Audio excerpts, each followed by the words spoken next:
রাতভর একটানা ভারী বৃষ্টি। শুক্রবার বেলা বাড়ার সাথে সাথে করলা নদীর জল ঢুকে পড়ে জলপাইগুড়ি পুরসভার ২৫ নম্বর ওয়ার্ড নেতাজিপাড়া পরেশ মিত্র কলোনি এলাকায়। বেশ কিছু বাড়ি জলমগ্ন, সমস্যায় বহু মানুষ। করলা নদীর পাশে স্থায়ী বাঁধ না থাকার কারণেই নদীর জল বেড়ে গিয়ে জল ঢুকে পড়ায় বিপত্তি। গত ২৪ ঘন্টা ধরে জলপাইগুড়ি সহ উত্তরের বেশ কয়েকটি জেলাতেই চলছে ভারী বৃষ্টি।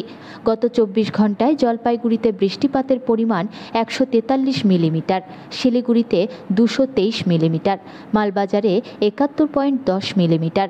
পাহাড় সহ সমতলে লাগাতার ভারী বৃষ্টির কারণে ইতিমধ্যেই জলপাইগুড়ি জেলার তিস্তা, জলঢাকা সহ বিভিন্ন নদীর জলস্তর বাড়ছে।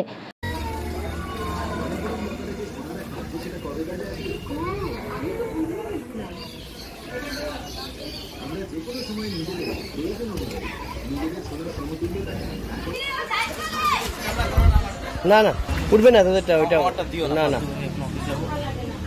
আরে ওটা উঠবে না, উঠবে না, নিচে আমাদের জলের ছবি উঠে।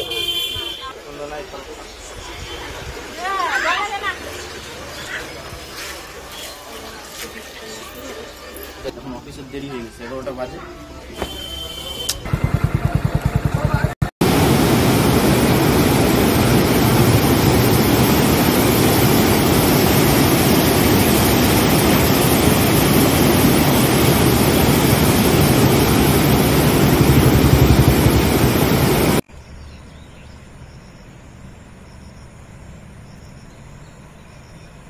এই বর্ষার জল ঢুকছে, একটু বৃষ্টি হয়েছে, বাসিন্দা যারা নিচু জায়গায় বাড়ি ঘর করছে একটু জল ঢুকে গেছে।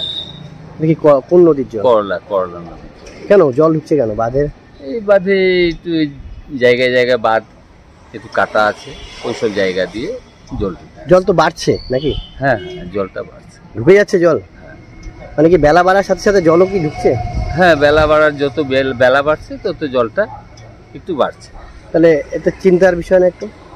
এটাতে একটা চিন্তার বিষয় আছে। যদি আবার বৃষ্টি, ভারী বৃষ্টি বৃষ্টিতে যদি হয় তাহলে ভয় আছে এদের। বেশ কিছু বাড়ি জলে। হ্যাঁ হ্যাঁ, ভালো বাড়ি জলে তলায় আছে। আপনার নাম? আমার নাম হচ্ছে মিষ্টু ভূঁইয়া। কি নাম? মিষ্টু ভূঁইয়া। মিষ্টু? হ্যাঁ, মিষ্টু ভূঁইয়া। এই জায়গাটার নাম কি? এই জায়গাটা হচ্ছে নেতাজি পাড়া পরেশ মিত্র কলোনি। কত নম্বর ওয়ার্ড?